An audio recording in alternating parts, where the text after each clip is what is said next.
Bonjour et bienvenue pour un nouvel épisode du podcast des 4 piliers où l'on parle de sommeil, de nutrition, de santé physique et de santé mentale et comment améliorer ses habitudes pour être en meilleure santé basé sur la science et l'expérience. Je suis Baptiste Tasson et je suis un étudiant pour la vie qui partage les choses que j'apprends concernant la santé pour en faire bénéficier le plus grand nombre gratuitement et rapidement.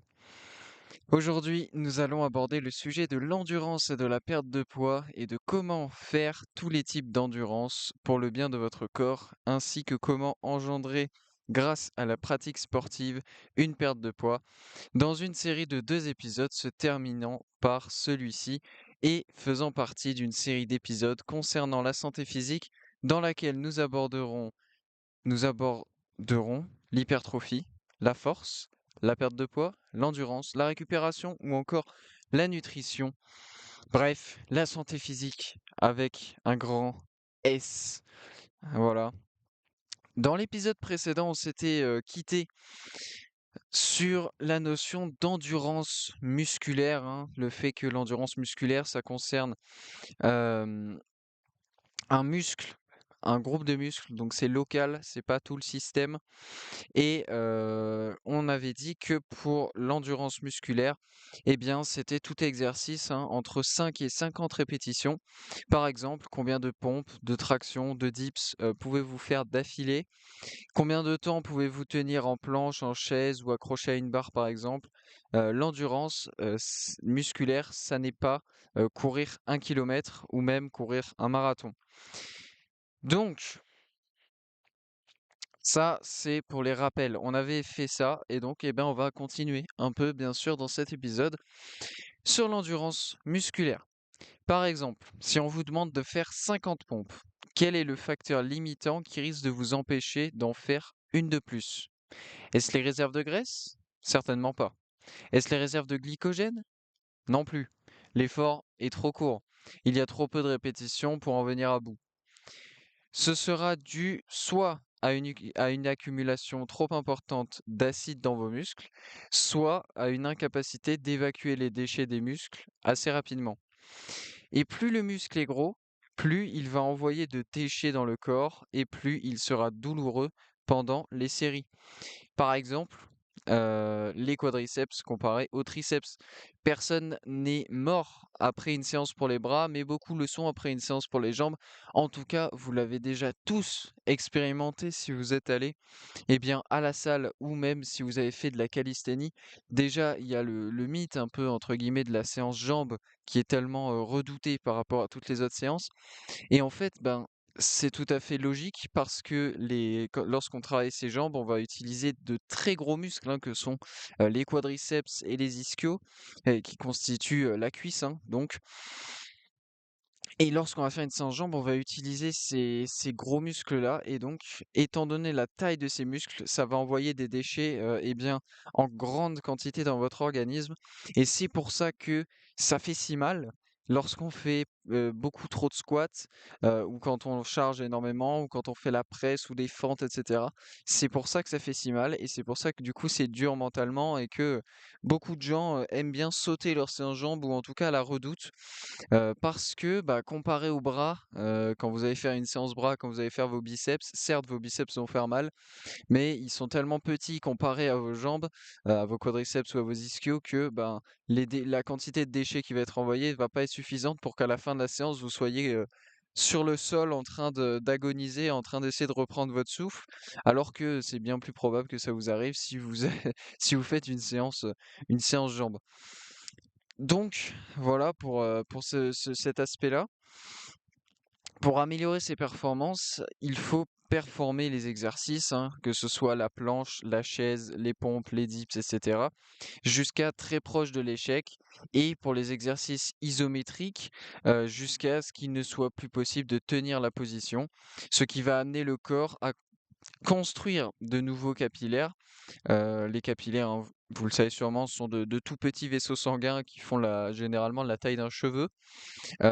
Et donc votre corps, il va construire ces nouveaux capillaires dans la zone ciblée par l'exercice afin de pouvoir apporter plus d'oxygène aux muscles dans le futur pour pouvoir, comme on en a parlé dans l'épisode précédent, enlever les déchets plus efficacement. Parce que plus d'oxygène, ça veut dire plus de molécules sur lesquelles les carbones vont pouvoir se fixer et donc être évacués de votre organisme via votre expiration.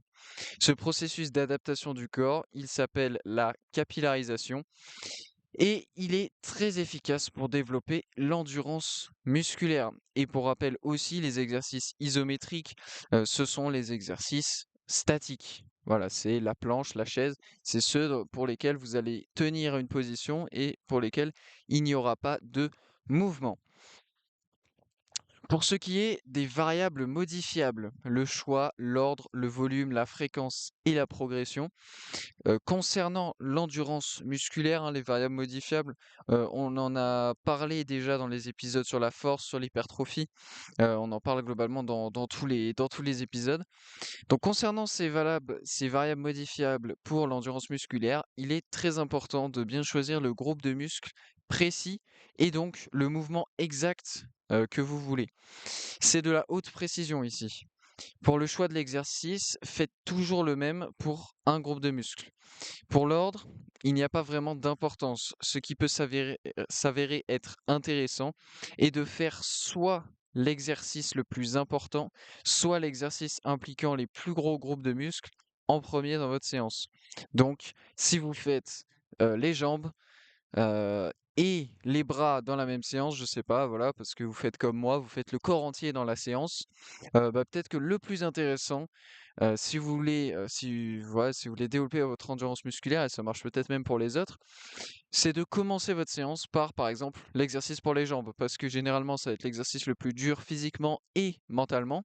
Donc pourquoi ne pas le faire au tout début, de votre séance? Comme ça, eh bien, vous en êtes débarrassé au bout de 10-15 minutes, et puis en plus, vous pouvez le performer en étant frais, mentalement et physiquement. Contrairement à si vous deviez le faire comme dernier exercice de votre séance au bout d'une heure et demie, où vous auriez peut-être pas envie. Mais encore une fois, comme je l'ai dit, c'est important de mettre en premier soit le plus dur, donc les jambes, soit le plus important pour vous. C'est-à-dire que si c'est pas les jambes que vous voulez développer, si ce ne sont pas les jambes, si par exemple ce sont vos bras parce que vous avez besoin de développer l'endurance musculaire de vos bras, alors bah, vos premiers exercices, ça va être des exercices pour les bras. Même s'il y a un exercice pour les jambes derrière dans la séance, bah, vous le ferez peut-être plutôt au milieu, voire à la fin, parce que vous allez donner la priorité, pardon, eh bien, à vos bras parce que vous voulez eh bien, construire l'endurance musculaire au niveau de vos bras. Voilà, donc ça dépend vraiment de votre objectif, de vos objectifs aussi. Maintenant, pour le volume. Pour le volume et pour la fréquence, ça va être en général un volume, hein, assez faible, avec une charge relativement faible. Et par conséquent, vous ne serez pas très courbaturé ni très fatigué après de telles séances pour l'endurance musculaire quand on compare les niveaux de fatigue générés par l'hypertrophie musculaire par exemple. Et vous pouvez donc faire 3-4 séances par semaine facilement en travaillant les mêmes groupes de muscles à chaque fois. Vous pouvez aussi faire seulement 2 séances par semaine en faisant par exemple une première série jusqu'à l'échec, un temps de pause et puis 2 ou 3 séries jusqu'à, 80 de l'échec, hein. Donc, vous vous arrêtez à 2 répétitions avant d'arriver, à l'échec plus ou moins. Enfin pour, la progression, eh bien, vous pouvez essayer d'ajouter 1 ou 2 répétitions par semaine ou quelques secondes pour les exercices isométriques comme la planche ou la chaise. Mais vous pouvez aussi, pour ce genre d'exercice, hein, pour les exercices isométriques, si le temps commence à être, vraiment trop contraignant parce qu'à chaque fois vous arrivez à tenir 5 minutes par planche, par exemple, ce qui peut être intéressant, c'est de rajouter du poids. Moi, c'est ce que je fais personnellement. En ce moment, alors, là, pour l'instant, je développe, l'hypertrophie musculaire. Je suis pas en endurance musculaire, mais vous pouvez rajouter du poids parce que le fait de rajouter du poids va faire qu'inéluctablement, vous allez tenir moins longtemps dans la même position. Le poids, généralement, je le rajoute, eh bien, sur les reins. ou sur les fesses, ça dépend. Sur les reins, c'est plus pratique, lorsque je suis tout seul, mais s'il y avait quelqu'un pour m'assister, eh bien, peut-être sur les fesses, ça marcherait mieux, mais les reins, c'est pas trop mal. Évidemment, en essayant de garder la position la plus droite possible. Et là, pour l'instant, par exemple, je suis à 3 kilos, hein, donc c'est pas non plus. J'ai rajouté 3 kilos pour la planche. Donc, ça rajoute vraiment de la difficulté, ça, je peux vous le confirmer. 1 minute sans rien et 1 minute avec 3 kilos, ça c'est pas la même minute. On finit pas dans le même état, surtout au bout de 6 fois 1 minute. Mais voilà, pour l'instant, je mets pas des charges de fou. C'est sûr que si, on commence à beaucoup, beaucoup charger, là, ça peut poser, des problèmes de dos, ce genre de choses, donc il faut faire quand même, attention. Mais charger un peu, ça peut permettre vraiment de réduire le temps que vous pouvez tenir et donc enfin, vous pouvez faire plus de volume dans la même séance potentiellement, ou en tout cas avoir des séances relativement courtes s'il n'y a pas que cet exercice-là dans votre séance. On va aborder tout de suite la capacité anaérobie qui est l'une des 9 adaptations. Les 9 adaptations dont on parle évidemment dans chacun de ces épisodes de cette série depuis le tout premier épisode, hein, évaluer et optimiser son fitness ou ses performances physiques, je sais plus comment ça s'appelle. Mais donc ce tout premier épisode de cette série, on avait parlé plus en détail de tests qu'on pouvait faire avec ces 9 adaptations et on avait parlé de ces 9 adaptations-là. La capacité anaérobie, ça en fait partie. Et la capacité anaérobie, pour rappel, c'est la capacité à faire un maximum de travail sur quelques dizaines de secondes à quelques minutes, générant ainsi un très haut degré de fatigue sous forme d'accumulation d'acide dans les muscles. Par exemple, des sprints sur une piste, des sprints sur un vélo ou du demi-fond. Donc la capacité anaérobie, ça veut dire que eh ben, l'oxygène, il va pas être, très utile. C'est-à-dire qu'en fait, l'effort est tellement intense que, le fait de respirer, ça va pas vous faire évacuer, suffisamment vite les déchets et c'est pour ça que, bah, ce genre d'effort, on peut pas les tenir pendant, 2 heures et c'est pour ça donc qu'il y a une telle accumulation, de fatigue lorsqu'on fait ce genre d'entraînement. D'un point de vue énergétique, les réserves de graisse ne seront bien évidemment pas un facteur limitant. Pour le glycogène, en revanche, il y a 2 cas de figure. Si vous ne faites que une ou 2 séries, vous n'aurez pas trop de problèmes. En revanche, si vous en faites beaucoup, par exemple un entraînement du type 30-30, donc 30 secondes d'effort, 30 secondes de pause, et que vous faites 15-20 séries, là, eh ben, sur les dernières séries, vous pouvez arriver à bout de vos réserves de glycogène dans les muscles concernés. Donc, par exemple, dans les jambes, si vous faites un sprint. Mais ce genre d'effort, ça peut être aussi performé, bien sûr, avec les bras, par exemple avec un rameur. Le tout, c'est de faire l'exercice en toute sécurité, sans se blesser au final. Néanmoins, dans tous les cas, vous allez arriver à un problème d'acide. Ça, c'est presque, inévitable. Voilà, ce genre d'exercice va entraîner une accumulation, excessive d'acide dans vos muscles et ça, et ben, comme on en a parlé au tout début de cet épisode-là, quand je vous disais de faire 50 pompes ou voilà, et ben, cette accumulation d'acide va faire que vous n'allez plus pouvoir pendant, quelques secondes à quelques heures peut-être, vous n'allez plus pouvoir fournir d'efforts intense en tout cas et important, parce que, bah, votre corps, devra laver tout cet acide et cetera. Et donc, plus vous allez continuer à faire des séries, plus vous allez diminuer vos réserves de glycogène et en plus, vous allez avoir des problèmes d'oxygénation de vos muscles, avec donc une grosse accumulation d'acide et de déchets. Et comme vous voulez continuer, vous allez arriver à lancer la glycogénèse aérobie, dont nous avons parlé plus tôt dans l'épisode précédent, très probablement, hein, et peut-être même dans d'autres épisodes du podcast. Donc voilà, en fait, cette capacité anaérobie, voilà, c'est l'accumulation de déchets va être due au fait que vous ne serez pas en capacité, à cause de l'intensité de l'effort, vous ne serez pas en capacité d'apporter assez d'oxygène à vos muscles pour enlever tous les déchets.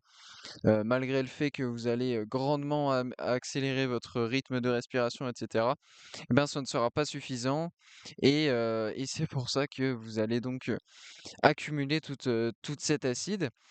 Euh, et puis, donc, si vous n'êtes pas adapté aux graisses, hein, si vous ne suivez pas un régime cétogène, évidemment, vous n'allez pas pouvoir utiliser vos graisses, hein. Si vous écoutez le podcast et les épisodes notamment sur la nutrition, vous savez que lorsqu'on ne suit pas un régime carnivore ou même un régime cétogène, lorsqu'on consomme des glucides, concrètement, l'augmentation d'insuline qui est provoquée par l'ingestion de glucides va verrouiller les cellules adipeuses et ces cellules-là, elles vont empêcher, enfin, le fait qu'elles soient verrouillées va faire que ça ne va pas être possible d'utiliser les réserves de graisse comme source de carburant. Voilà, ça va pas être possible de brûler des graisses, lorsqu'on mange des glucides. Sauf que si vous êtes adapté aux graisses, là, vous allez pouvoir brûler des graisses et vous allez même pouvoir brûler des graisses avant de brûler du glycogène, hein. Vous allez pouvoir, brûler des graisses, pour des efforts, maximaux, tels que là, des sprints et des choses comme ça.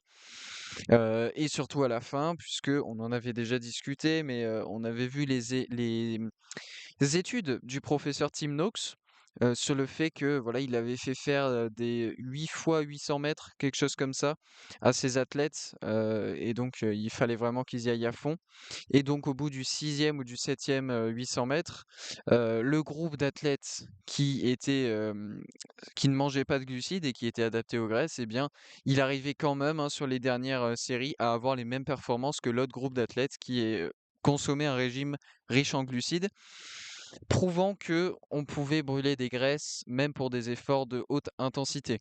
Donc, pour ceux qui consomment des glucides dans leur régime alimentaire, certainement que le cas de figure que je viens d'exposer va se passer, c'est-à-dire que vous allez lancer la glycogénèse aérobie, c'est-à-dire que c'est votre foie qui va synthétiser tout simplement du glycogène, hein, pour que vous puissiez continuer à avoir de l'énergie. En revanche, pour les autres, pour ceux, qui seraient éventuellement, adaptés aux graisses, et ben, si vous avez plus de glycogène, bah, vous allez, hop là, switch et vous allez aller sur les graisses. La glycogénèse aérobie va peut-être aussi s'effectuer parce que, peut-être que votre corps va vouloir quand même remplir les muscles avec un peu de glycogène, mais, bah, vous utiliserez plus de glycogène, mais des graisses comme source de carburant et ça marchera tout aussi bien. Donc pas de souci sur ce point-là. Peu importe votre but, il faut aussi faire en sorte de faire d'autres niveaux d'intensité pour vos exercices, un mélange entre faible, modéré ou moyenne et haute intensité. Pas juste se contenter de faire un seul des 3. Alors, j'ai bien conscience que c'est compliqué, moi-même, j'ai parfois du mal à respecter ça. Mais j'essaie d'incorporer au fur et à mesure et puis comme d'habitude, comme je le répète à tous les épisodes quasiment sur le podcast, voilà, en fait, le chemin vers une santé, optimale qu'on n'aura jamais parce qu'une santé optimale, c'est un idéal et les idéaux, pardon, on ne les atteint jamais. Mais le chemin vers une santé optimale, c'est un chemin qui prend du temps. Voilà, parce que vous n'allez pas tout améliorer en même temps, vous n'allez pas en même temps améliorer votre sommeil, votre santé physique, votre nutrition, etc. Parce que sinon, ça va être trop écrasant. Ça va être trop écrasant de faire tout ça et en fait, au final, vous allez rien changer parce que ben, vous allez vous dire non, c'est trop, je peux pas. Alors que voilà, donc le chemin vers la santé optimale, ça va être d'améliorer petit à petit le sommeil. Une fois que le sommeil est pas trop mal, on va augmenter la nutrition. Une fois que la nutrition est pas trop mal, on va augmenter la santé physique ou dans un autre ordre, peu importe. Le tout, c'est d'améliorer petit à petit. Et donc, moi, au fur et à mesure, dans mes programmes, eh bien là, je mets des efforts donc de faible et modéré, ça j'en ai. Voilà, mes séances de muscu, moi je dirais que c'est plutôt du modéré. Parce que quand même, il y a des moments où ça pousse, assez fort, il y a des moments où c'est assez faible aussi. Et puis, en termes de course à pied et de cyclisme, je dirais que c'est modéré parce qu'il y a quand même les montées, dans lesquelles, bah, on souffre un peu et où il faut fournir pas mal d'efforts. Et puis même quand je suis sur le plat, j'essaie de rouler assez vite, je roule pas à 20 km/h, j'essaie d'appuyer sur les pédales quand même, donc je dirais que c'est un effort modéré. Et puis en course à pied, j'ai un effort modéré slash haute intensité, mais c'est plutôt modéré. C'est de courir un 10 km rapidement, donc c'est-à-dire à 10,5-11 km/h pour moi. Hem et puis la semaine d'après, en général, ce que je fais, c'est que je cours 5-6 km en respirant entièrement par le nez et en courant tout doucement. Tellement doucement qu'à la fin des 5-6 km, j'ai pas du tout mal aux jambes. Contrairement à quand je fais les 10 km, à la fin des 10 km, je sens mes jambes, je sens que j'ai accumulé de l'acide, je sens que j'ai accumulé de la fatigue. Alors que quand j'ai fait les 5-6 km, je suis tellement allé lentement par rapport aux 10 km que, bah, mon rythme cardiaque, il me paraît pas si élevé que ça. Ma respiration est pas du tout saccadée ni rien, hein. Je peux évidemment respirer par le nez dès que je m'arrête parce que de toute façon, j'ai respiré par le nez tout le long.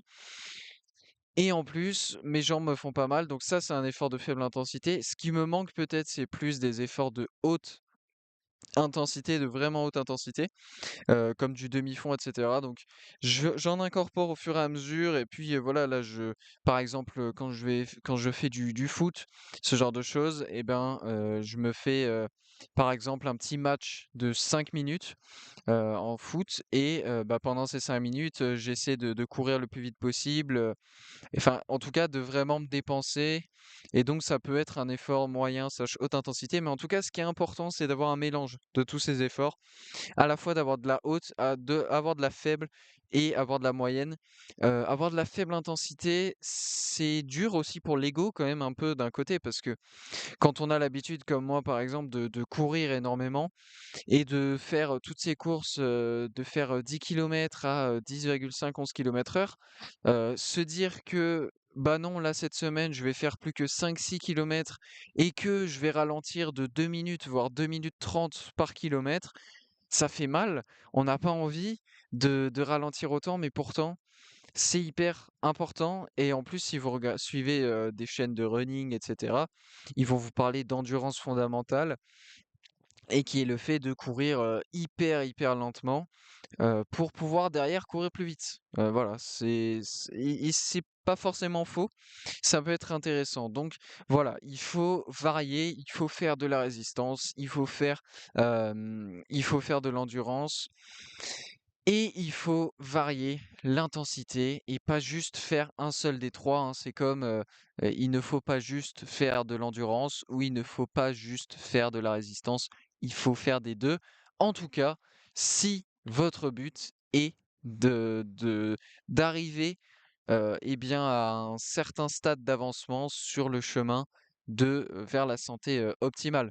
Voilà, parce que si vous êtes un athlète, professionnel qui doit absolument faire, par exemple, bah, si vous êtes bodybuilder, vous allez à 90 faire de la résistance et vous allez quand même, parce que je le sais, mes amis bodybuilders, ils ont besoin aussi de faire de l'endurance et ça, c'est souvent, oublié, ou ça n'est tout simplement pas su par beaucoup de gens. Mais oui, les bodybuilders ont besoin de faire beaucoup de travail, d'endurance aussi.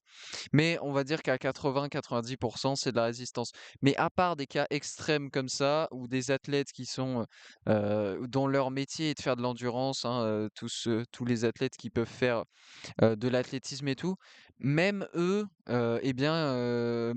maintenant, de nos jours, ils vont à la salle et ils font quand même de la résistance, pour se renforcer et cetera. Donc c'est toujours intéressant parce que, encore une fois, comme on en a déjà parlé, c'est pas parce que vous allez à la salle, c'est pas parce que vous soulevez de la fonte que vous allez prendre du muscle, c'est pas pour ça que vous allez devenir plus gros, plus massif et cetera.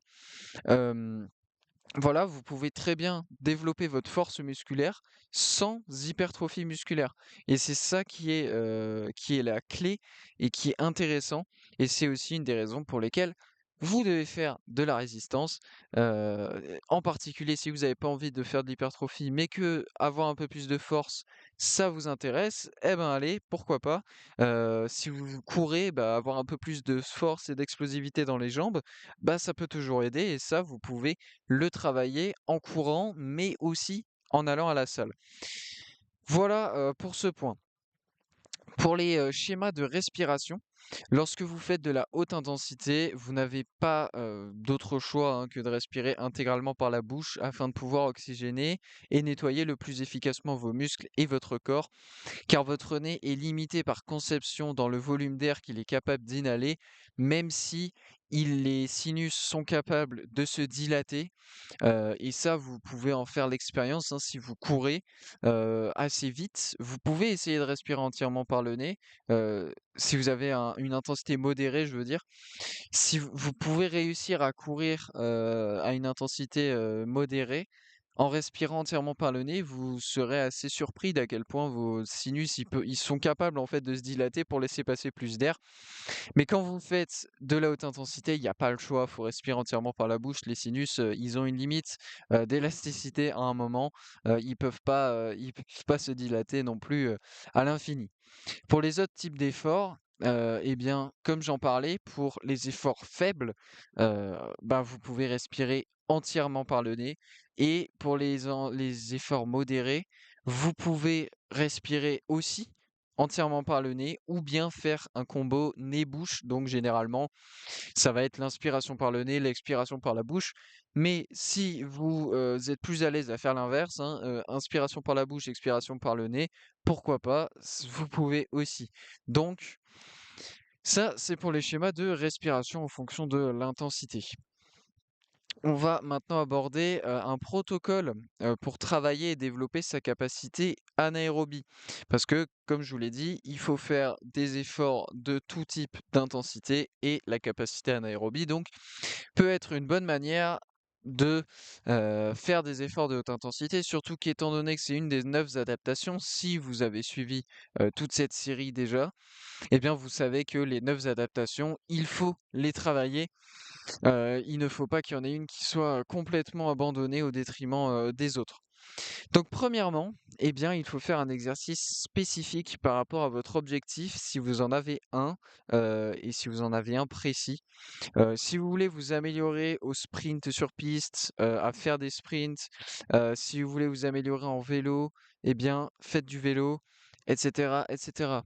C'est pas compliqué, heu, c'est pas compliqué. Si vous voulez vous améliorer sur, 3 000 m, bah, vous courez des 3 000 m. Voilà, c'est la formule est assez simple. Le choix de l'exercice, choisissez un exercice, pour lequel vous vous sentez en totale confiance dans son exécution, car vous y allez tellement fort que vous allez très probablement oublier votre cerveau en cours d'effort, à cause de la douleur. Ça, concrètement, vous le savez, vous l'avez déjà expérimenté si vous avez déjà fait des efforts de haute intensité. Hem, Si vous êtes en train de faire un sprint, votre cerveau, vous l'avez laissé sur la ligne de départ, hein, si vous faites un 100 ou un 200 mètres ou même, du demi-fond pendant 1 minute 30, où vous sprintez pendant 1 minute 30, votre cerveau, vous le récupérez à la fin, de l'effort.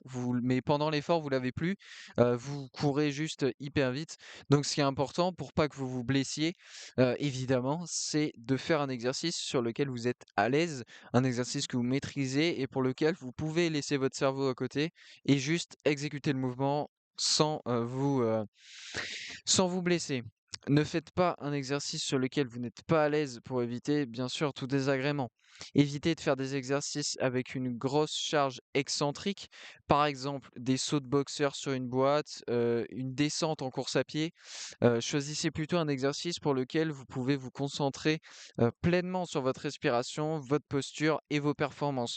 Si vous avez envie de sprinter sur une surface non plane, sprintez en montée, ne sprintez pas en descente. C'est comme le conseil que je donnais dans l'épisode précédent sur une petite technique que vous pouvez faire pour améliorer votre santé cardiovasculaire, qui est de faire des petits sprints là entre deux réunions, faire un petit sprint dans les escaliers. Voilà, je vous avais dit, faites un sprint en montée, ne courez pas dans les escaliers en descente. Bah là, c'est pareil. Évitez de courir très très vite en descente. Vous pouvez en revanche essayer de courir très très vite en montée, il y aura beaucoup moins de risques. Pour la majorité des personnes, le mieux est de faire un exercice impliquant directement tout le corps. Comme j'en parlais, des sprints en montée, de la nage, pousser ou tirer un traîneau, du vélo elliptique, etc. L'avantage de faire peu de répétitions de ce type d'entraînement est que vous avez beaucoup plus de chances d'atteindre ou d'être extrêmement proche des 100% d'effort, et le désavantage est que le volume est faible. La fréquence pour la capacité anaérobie, eh bien, idéalement, c'est au moins une fois par semaine. 2, c'est encore mieux. Si vous faites des efforts longs, c'est-à-dire plus de 90 secondes, vous aurez besoin de moins de répétitions. Exemple, courir 1 kilomètre à fond. Mais ça va aussi générer plus de fatigue et donc il faudra potentiellement plus récupérer derrière. Voilà, c'est toujours un peu à double tranchant. Voyons maintenant un protocole, puisque c'est pour ça qu'on est là. Hem, Par exemple, 30 secondes d'effort, 30 secondes de pause avec 4 séries et 1 à 2 fois par semaine. Et ben, si vous faites plus de 30 secondes, par exemple, si vous faites du 60-60, vous pourrez, comme on l'a dit, faire moins de séries. Si vous faites ce type d'entraînement plus de 3 fois par semaine, cela va entraîner des risques pour votre corps à cause de l'énorme fatigue provoquée. Donc il faut faire quand même très attention, parce que ça génère tellement de fatigue que si vous en abusez, vous risquez potentiellement de sérieuses blessures et évidemment, ça n'est pas du tout ce que vous souhaitez.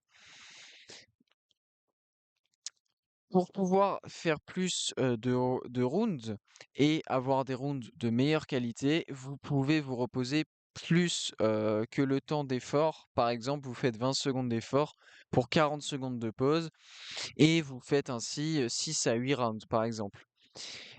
Ce qui est, idéal, ce qui serait idéal de faire, c'est, de faire justement 5 ou 6 minutes d'effort de haute intensité par semaine. Vous pouvez les faire en une seule fois, en mettant suffisamment de temps, de pause entre 2 séries.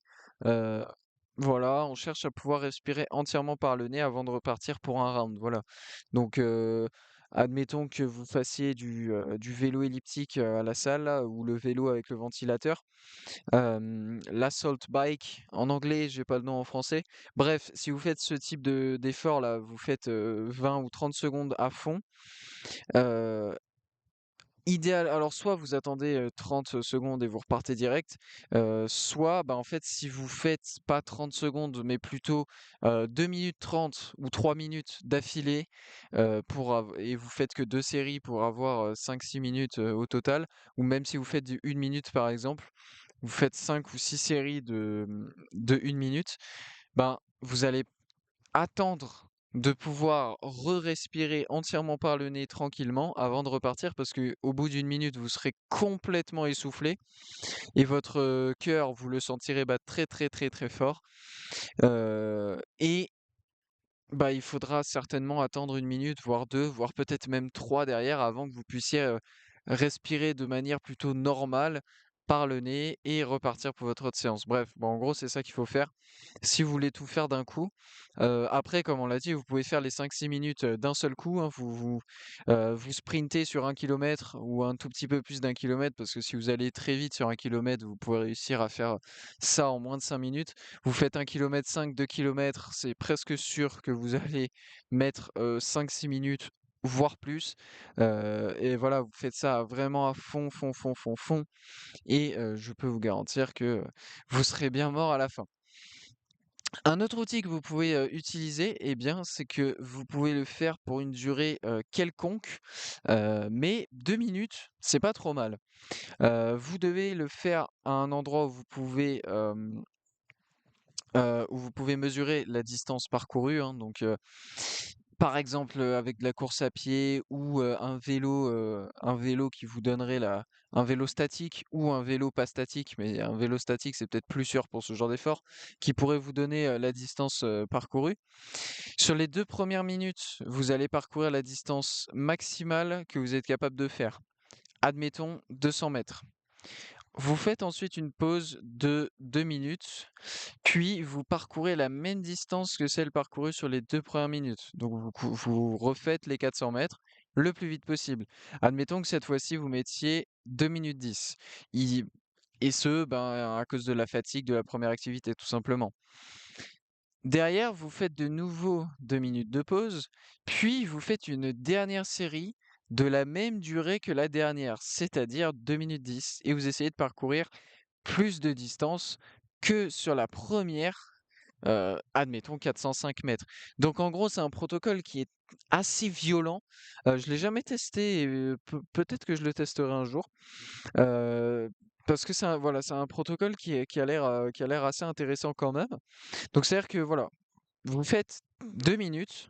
En 2 minutes, admettons que, allez, vous allez courir. Voilà, vous faites de la course, des sprints. Donc vous faites un sprint pendant 2 minutes. Voilà, vous venez de parcourir 400 mètres. Vous prenez 2 minutes de pause, on se détend. Ensuite, vous courez 400 mètres. Vous courez exactement la même distance que ce que vous venez de parcourir. Et vous essayez d'être le plus rapide possible. Parce que la troisième série, eh bien, vous allez avoir autant de temps à sprinter que le temps que vous avez mis à parcourir les 400 mètres lors de votre deuxième série. Donc, il ne faut pas tricher sur la deuxième parce que sinon, vous allez en pâtir sur la troisième. Et sur la troisième, l'idéal, c'est d'essayer de battre votre performance sur la première. Donc, ça vous fait 3 fois 2 minutes, hein, donc on est bien entre 5 et 6 minutes. 3 fois 2 minutes d'effort bien sévère. Et en vrai, non, je pense que c'est un protocole qui est très intéressant. Ça vous prend, allez, avec un petit échauffement juste avant, en gros, ça vous prend 20-30 minutes, hein, pas plus, à faire par semaine. Franchement, ça peut se faire. Pour la progression de cette capacité anaérobie, hein, donc vous avez bien compris qu'on a vu, les variables modifiables. Donc pour la progression, vous pouvez ajouter 5% de plus en temps chaque semaine ou faire une série de plus par exemple. C'est un peu vous qui voyez, mais voilà, il faut quand même, il y a toujours cette idée de progression et de pas toujours faire la même séance, hein. Il faut changer un peu. Après, ça peut être, pour le protocole que je viens de donner, bah, ça peut être tout simplement de courir juste plus. Soit vous passez de 2 minutes à 2 minutes 5 par exemple, soit vous faites en sorte, de courir plus que la semaine dernière. C'est-à-dire si vous avez fait 400 mètres la semaine dernière, bah, là vous allez essayer de courir 405, 410 sur les 2 premières minutes, ce qui veut dire que vous allez devoir fournir un effort plus conséquent potentiellement. Après, avec l'adaptation potentielle, bah, en fait, vous allez fournir le même effort et comme vous avez eu l'adaptation, eh bien, vous allez courir un tout petit peu plus. Bref, c'est pas là le sujet. En termes de plan d'entraînement, eh bien, chaque semaine, ce qui est bien, c'est de faire des efforts de 15-20 secondes avec 30-40 secondes de pause, des efforts de 30-50 secondes avec 30-50 secondes de pause, ou des efforts de 30-50 secondes avec 90 ou 150 secondes de pause. Mais aussi des efforts de 60 à 90 secondes avec 60 à 90 secondes de pause pour un total de 5-6 minutes d'effort. Bon, ça, c'est une autre chose que vous pouvez faire, voilà, c'est varier les temps parce que l'avantage de faire un effort de 15-20 secondes par rapport à un effort de 60-90, c'est que sur 15-20 secondes, vous allez vraiment aller à fond de chez à fond. Vous allez peut-être même aller à 110%. Alors que sur 60-90 secondes, vous allez aller à 100%. Au maximum, c'est difficile d'aller à 110% pendant autant de temps parce que ça demande une, une grosse capacité mentale plus que physique. Mais donc ça peut être intéressant, voilà, de varier les durées aussi. Mais le plus important, on va dire, c'est de faire 5 à 6 minutes d'effort de haute intensité chaque semaine. Soit de tout faire d'un coup, soit de le répartir en 2 ou 3 fois dans votre semaine. 2 fois, c'est peut-être mieux. C'est peut-être mieux. Une autre adaptation qui est, assez similaire en termes de nom, c'est la capacité aérobie maximale, hein. Donc en gros, c'est votre VO2 max, pour ceux pour ceux qui se souviennent, du lycée ou du collège et que le demi-fond a traumatisé, hein, notamment la VO2 max. Mais c'est très important parce que, ça concerne donc plusieurs minutes d'effort. Encore une fois, les réserves de graisse ne seront pas un problème ici. Le glycogène non plus, à part peut-être sur la fin, si l'effort il est vraiment très très intense. En revanche, il y aura encore une fois un problème de gestion des déchets, surtout vers la fin de l'effort. Un exercice classique, c'est de courir 1 mile, donc 1,6 km. Vous pouvez aussi faire plusieurs séries, hein, vous pouvez faire plusieurs fois 1 mile, mais c'est pas obligé. Il est aussi possible de faire 10-15 minutes à fond et de mesurer la distance parcourue et de faire ça une fois par semaine. Je l'ai fait pendant plusieurs mois ça. Concrètement, alors moi c'était pas en temps, moi c'était une distance. Voilà, j'essayais de courir les 3 kilomètres le plus vite possible. Je crois que mon record c'est 13 minutes et quelques peut-être, ou peut-être même 12. J'ai peut-être mis 12 minutes et quelques, à moins de 13 minutes, c'est possible. Bref, c'est très, très dur de de courir aussi vite et encore, j'avais pas un rythme si fou que ça, hein. Du coup, j'avais un rythme, à peine, au niveau des 12 km/h donc franchement, sur 3 kilomètres, c'est bon, c'était un gros effort quand même. Mais donc voilà, vous pouvez faire du temps ou une distance, ça c'est un peu, comme vous voulez et faire ça une fois par semaine. En termes de variables modifiables, eh bien, en termes de choix, c'est la même chose que pour la capacité anaérobie, hein. Prenez un exercice sur lequel vous êtes à l'aise et pour lequel vous allez pouvoir augmenter l'intensité au cours du temps. En termes de volume et de fréquence, eh bien, 1 à 2 fois par semaine, c'est bien. Et évidemment, il faut aussi faire une activité à 40% de votre effort maximal chaque semaine, c'est-à-dire une activité pendant laquelle vous y allez juste assez fort pour ne pas être en mesure de tenir une conversation, tout en restant moins intense que les 100%, et ce afin de pouvoir améliorer vos performances pour les efforts courts et pour les efforts intenses. Travaillez cette capacité aérobie maximale sur un jour dédié. Si vous vous entraînez pour la vitesse ou la puissance, vous pouvez faire votre séance dans la même journée, mais si vous travaillez l'hypertrophie musculaire ou la force, c'est mieux de le faire sur des jours séparés, car sinon cela risque de gêner votre récupération et donc vos performances et vos gains. Donc, vous dédiez un jour par semaine à ça. Si vous avez 3 séances de musculation, on va dire lundi, mardi, mercredi, pourquoi pas, et ben vous dites, allez, le vendredi, jeudi jour de pause, le vendredi, bam, je me fais un petit demi-fond et je fais que ça. Voilà. Et après, je vais peut-être marcher dans la nature parce que j'adore ça, mais plus de sport et plus d'activités, de grosses activités physiques en tout cas, parce que la marche, ça reste une activité physique, mais ça va quoi. Surtout si vous y allez tranquillement. Parlons maintenant de l'effort longue durée. L'effort longue durée, bien sûr, c'est ce avec quoi on amalgame le plus souvent l'endurance, hein. Quand on parle d'endurance, on pense tout de suite à la course à pied, à faire du vélo pendant des heures. Sauf que, bah non, voilà, on l'a bien vu au cours de ces 2 épisodes, l'endurance, ça n'est pas que ça. Mais bien sûr, eh bien, l'effort longue durée fait partie de l'endurance. Hormis si vous êtes un athlète professionnel, hein, sinon, peu importe vos objectifs, il est primordial de faire ce type d'effort pendant au moins 20 à 30 minutes par semaine. En termes de choix, partons une nouvelle fois sur les variables modifiables. Vous pouvez choisir parmi la course à pied, le cyclisme ou la natation. Mais pour ceux qui n'aiment guère ces sports, vous pouvez faire un circuit d'exercices en poids du corps où vous enchaînez les exercices sans pause et en faisant des mouvements pendant 3 minutes. Par exemple, vous allez faire 3 minutes de squat, vous allez enchaîner avec 3 minutes de jumping jack, puis 3 minutes de boxe dans le vide, puis 3 minutes de planche, puis blablabla, sans pause entre chacun des exercices. Donc c'est un peu une chorégraphie. Il faut bien tout enchaîner correctement. Et puis vous pouvez faire plusieurs tours Ou vous pouvez encore plus simplifier en choisissant 3 machines.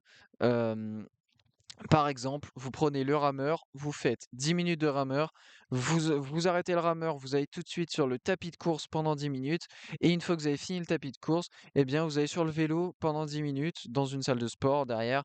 Voilà, le premier exemple, hein, les squats, les jumping jacks, la boxe dans le vide, ça, ce sont des choses que vous pouvez faire directement chez vous ou dehors, dans la nature, peu importe, dans un parc, ce que vous voulez. Le deuxième exemple, évidemment, comme je l'ai dit, c'est dans une salle de sport, parce que, bah, vous allez rarement trouver un rameur, un tapis de course et un vélo en plein milieu d'une forêt, par exemple. Ça me paraîtrait, assez, surprenant. Cela vous permet d'atteindre les 30 minutes d'effort continu en faisant quelque chose que vous appréciez plus, hein, parce que j'ai bien conscience qu'il y a beaucoup de gens qui n'aiment pas courir, beaucoup de gens qui n'aiment pas ou qui n'ont pas les moyens de faire du cyclisme, ni même de la natation. Voilà, parce que évidemment, si vous habitez en bord de mer, faire de la natation, c'est peut-être plus facile que si vous habitez en plein milieu de la France, où pour faire de la natation, soit il faut aller dans une rivière, mais c'est un peu chiant et puis il fait peut-être un peu froid aussi dehors. Et donc ça veut dire qu'il faut potentiellement payer un abonnement à la piscine municipale qui est peut-être à 30 minutes de route. Bref, c'est pas pratique. La course à pied, c'est vrai que ça reste le plus abordable des 3 parce que, bah, il suffit juste d'avoir des chaussures, et c'est tout. Voilà, c'est des chaussures et vous pouvez y aller, vous pouvez, courir. Hem, Après en termes de course à pied, si vous n'aimez pas courir sur la route, vous pouvez toujours vous amuser à courir bien sûr, dans les montagnes, dans des forêts, sur des chemins, faire un peu de trek ou de trail, enfin un peu comme vous voulez quoi.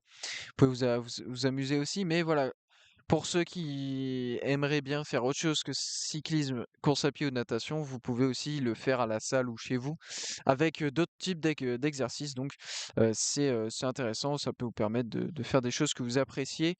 Et comme d'habitude, hein, si vous faites quelque chose que vous appréciez, vous avez beaucoup plus de chances de le faire sur le long terme et donc d'avancer rapidement, en tout cas, d'avancer, continuellement sur le chemin menant à la santé optimale. Vous pouvez également faire des exercices avec des poids ou des haltères ou avec des machines, mais il faut que la charge de travail soit faible, maximum 50 de votre maximum sur une répétition avec la machine, sur cet exercice précis, et ainsi vous pouvez faire, 15-20 exercices différents et avoir du fun tout en ayant les bénéfices des efforts longue durée. Pour ce type d'effort, il n'y a pas vraiment de problème de gestion des déchets et d'accumulation d'acide, car l'intensité est plutôt faible en général, et votre corps a le temps d'utiliser les glycogénèses anaérobie et aérobie pour nettoyer les muscles. La chose à gérer, pardon, et à entraîner ici, ça va être les muscles autour des poumons et le diaphragme, car sur ce type d'effort, ils sont beaucoup sollicités et ils sont sollicités activement et non passivement, comme lorsque vous êtes au repos. Donc ils fatiguent et c'est eux qui peuvent vous limiter, hein. Donc il faut entraîner ces muscles-là. Parce que bah, s'ils fatiguent et que vous avez plus de difficultés à respirer, ça peut vous amener à avoir plus de points de côté et ça peut vous faire drastiquement ralentir, etc. Donc c'est pas très bon. En tout cas, si vous faites un effort vraiment, vraiment long, c'est-à-dire si vous dépassez les 30 minutes, que vous commencez à faire 45 minutes, 1 heure et demie, voire 2 heures, c'est peut-être plus intéressant. Ce type d'effort va bien sûr privilégier les graisses comme source de carburant, mais cela n'implique pas nécessairement la perte de poids. Et comme j'en ai déjà parlé, certes, ce type d'effort va solliciter les graisses, mais il va solliciter les graisses pour les personnes ne consommant pas de glucides. Pour celles qui consomment des glucides, les graisses, comme je l'ai dit, elles sont bloquées, vous ne pouvez pas les utiliser, à part certainement en cas d'extrême urgence, c'est-à-dire si vous êtes amené à courir pendant 24 heures d'affilée, peut-être que oui, à un moment, quand même, votre corps il va utiliser les graisses que vous avez. Mais s tant qu'il a de l'énergie qui provient des glucides, il va l'utiliser, et peut-être même en produire par glycogénèse, néoglucogénèse et cetera. Hem, il va en produire lui-même pour, s'alimenter parce qu'il ne peut pas, utiliser et accéder aux réserves de graisse. Donc attention. Et comme je l'ai précisé, même si vous brûlez des graisses, ça ne veut pas dire que vous allez perdre du poids. Attention à ne pas faire l'amalgame. C'est comme l'inverse est vrai. Ce n'est pas parce que vous mangez des graisses que vous allez prendre du gras et prendre du poids. C'est pas comme ça que la biologie marche. Heureusement d'ailleurs. Ici, vous pouvez faire entre 60 et 120 minutes par semaine d'un effort modéré. Et donc c'est un effort modéré, en gros, c'est un effort pendant lequel vous êtes en mesure, hein, de tenir une conversation. Donc si vous faites de la course à pied et que vous faites avec quelqu'un, bah, vous êtes en mesure de lui parler pendant les 10 kilomètres que vous allez courir. Avec lui aujourd'hui, vous allez pouvoir vous raconter votre week-end ou les activités que vous avez prévues, etc. Bref, voilà, vous allez pouvoir tenir une conversation. Ou bien vous pouvez augmenter aussi un peu l'intensité, hein. Hem, C'est-à-dire au point de ne plus pouvoir avoir une conversation et vous pouvez faire entre, 30 et 60 minutes d'effort par semaine de ce type-là, au lieu de 60 à 120, si vous faites, un rythme pour lequel vous pouvez parler. Vous n'êtes pas obligé de décider, enfin de dédier pardon, un jour à ce type d'effort. Vous pouvez le faire avant ou après vos séances pour la force ou la puissance. Vous pouvez le faire avant ou après les exercices de haute intensité pour les capacités anaérobie ou aérobie maximale, même si le mieux ce serait de le faire après, afin de pouvoir aider la récupération. Et vous pouvez aussi faire ce type d'effort sur un jour de repos dit actif. Voilà, parce que ce type d'effort, ça peut être très intéressant. Alors, pendant ce type d'effort, on en avait parlé, comment tester votre adaptation, parce que c'est une des 9 adaptations, hein, l'effort longue durée. Comment la tester? On l'avait vu, c'était donc en est-ce que vous êtes capable de courir, par exemple, pendant 20 minutes consécutives en respirant entièrement par le nez? Voilà. Si la réponse est oui, bah, tant mieux, voilà et allez-y, faites-vous plaisir. Donc pour ce type d'effort, étant donné que ce sont des efforts, modérés, globalement modérés, voire de faible intensité, bah, vous pouvez respirer entièrement par le nez ou faire un combo, nez-bouche, hein, inspirer par le nez, expirer par la bouche. Vous pouvez faire ça, pourquoi pas? Ça peut toujours être envisageable.